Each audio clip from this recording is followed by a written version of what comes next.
Good morning. My name's Chris Brown. I'm with Morgan's Financial. I'm here this morning with Joe David, the second morning of the Noosa Mining Conference 2024. Joe's the Managing Director of Elementos, which is a tin project developer. Joe, before we get into the project, can I ask you a little bit about yourself? Well, I grew up on the Sunshine Coast, so I feel close to home there, Chris. But other than that, I'm a mining engineer, civil engineer and a mining engineer. Worked in the coal sector for a while on the technical side. Did 5 or so years in M&A and banking. Did worked on the front end of project development a lot, so feasibility studies, project financing, and then the last few years found my way into the corporate side and ended up on the Managing Director of Elementos. It's been a good journey. Thanks, Joe. So this is not a company that's in the exploration business.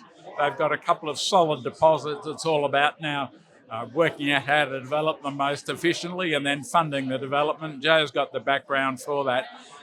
Before we get into the main project, the Oropesa mine in Spain, there's been some recent news on your Cleveland tin project. Cleveland mined for heavens, 20-odd years back in the 70s, early 80s, in Tasmania, an operating underground mine. Yep. Can you tell us about the situation there and what your recent drilling shows? Yes, we've held that asset for probably about 10 years. Whilst it's not our major focus, our flagship's in Spain right now, we've got a renewed vigour to be down there. So we've actually currently, as we speak, doing a couple of drill holes down there. The main purpose of our current drill hole, so as you said, it's the Cleveland tin mine. That's what everyone knows about it.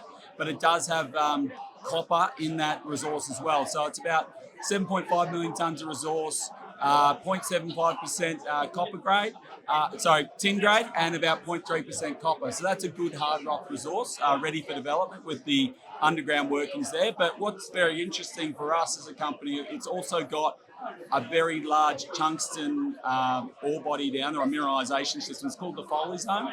And right now, from historic drilling, we've got a 4 million tonne inferred resource, basically at the bottom of the old tin resource, but at the top of this tungsten mineralisation.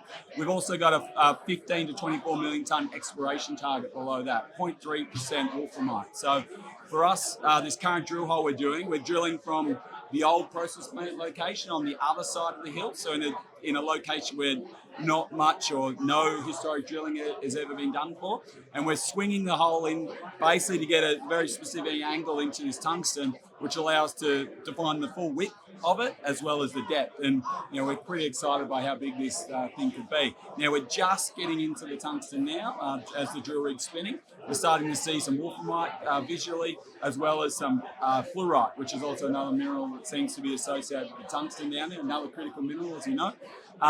But on the way down, and because of that location we drilled for, we've actually hit a couple of, thin seams, but quite interesting mineralisation. So we hit about just under half a metre of nearly 10% copper, 5% gold, 26% silver, and a bit of zinc. So that was the first bit we hit, about 100 metres of depth. And then about 300 metres of depth, we hit another, 1.5 metres. A little bit more closer to the main mineralisation of Cleveland. So we hit about 1% tin and about 7% copper. So some very interesting new zones that have never been intersected before. So we're pretty excited by what's happening down in Cleveland. Joe, that could pretty much be the prime target for most companies, but for you it's number 2 at this stage. Yeah. Perhaps we can talk about the one that everyone looks at to value Elementos, the Oropesa tin project in Spain. Yeah. We know that some parts of Spain can be difficult and other parts of it can be easy. Yep. Sandfire's operating the Matza copper mine in Spain. There are a number of mining areas there. What's the area in Spain that where you're operating? What's that like for miners? Yeah, so for those that don't know, Spain is a series of autonomous regions, much more autonomous than the Australian states. So we're in Andalusia, and you've already mentioned a couple of the copper mines. So basically the bottom of the pyrite belt goes into Andalusia, and basically that's where all the large copper mines are. So you've got Matza and Sandfire Resources who bought in there for a couple of $2 billion. You've got the Atalaya, the old Rio Tinto copper mine, which is currently owned by Atalaya, which is about $1 billion Australian on the London Stock Exchange. Then you've got First Quantum, who owns the Cobre Las Cruces mine. And then you've got Grupo Mexico, who's just got environmental approval to restart the old Los Frailes mine. So, a big set of copper mines. A number of them are large open pit mines. So unlike other parts of Europe, open pit mines get approved in Andalusia. Andalusia is also responsible for 90% of Spain's mineral revenue. So talk about Spain, you talk about mining, you want to be in Andalusia, of which we are. They recently, politically, they've got sort of a centre-right government at the moment, which is basically interrupted about 30 years of a more left socialist government. They're very pro-jobs, pro-industry, and mining is going to play a major role for them in that. And it's one of the number one employers. The only other company that's worth mentioning is there's a very large copper smelter in Andalusia as well, owned by Atlantic Copper, which is a subsidiary of Freeport-McMoRan. So there's a big industry. They understand the value of industrial metals, mining, and industry. And so we're fortunate enough to be within Andalusia. We're in the Cordoba region, which is an old coal mining region north out of Cordoba City. All that coal mines have been turned off by the EU, 15, 20 years ago. So it's a very economically depressed area, and there's a lot of European funds, Spanish funds, a lot of interest from the politicians to support projects that will stimulate the local economy. For us, the local town's got about 45% unemployment. So there's a lot of support for our tin project there. But getting onto our project, it's an open pit, proposed to be an open pit mine. We've drilled the heck out of it. We've got 20 million tonnes at 0.4% tin.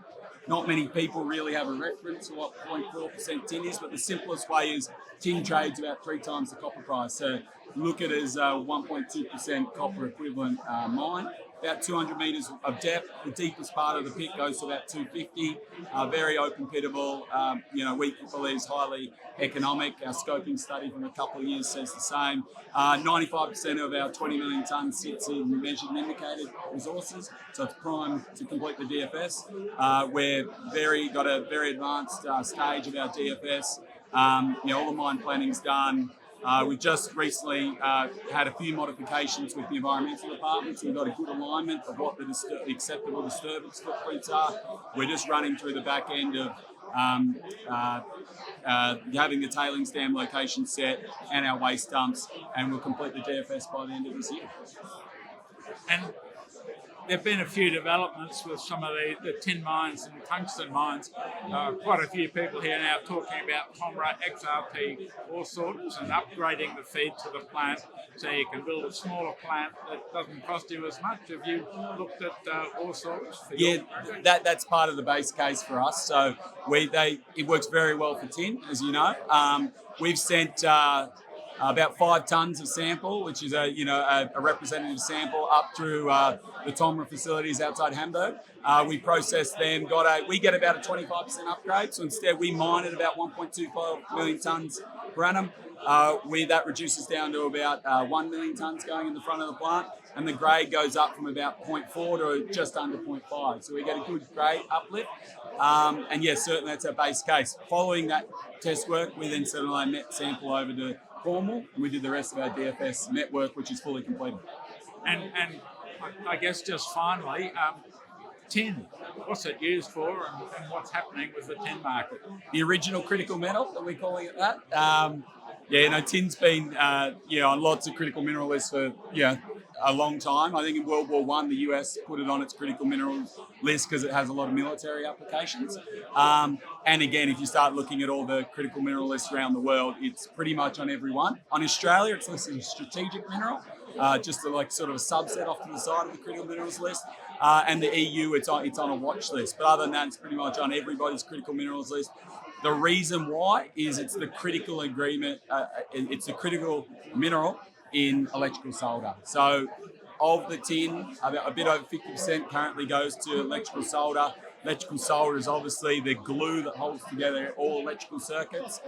It's called the spice metal because there's not a lot of it in any electrical circuit, but it's critical. Without that, the electrons aren't being moved around the semiconductors and the computer chips.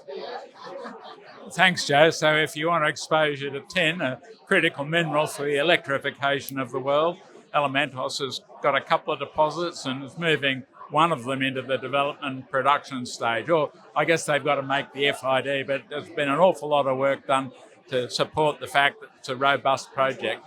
Thanks again, Joe, and good luck with Elementos. Thanks, Chris. Appreciate it.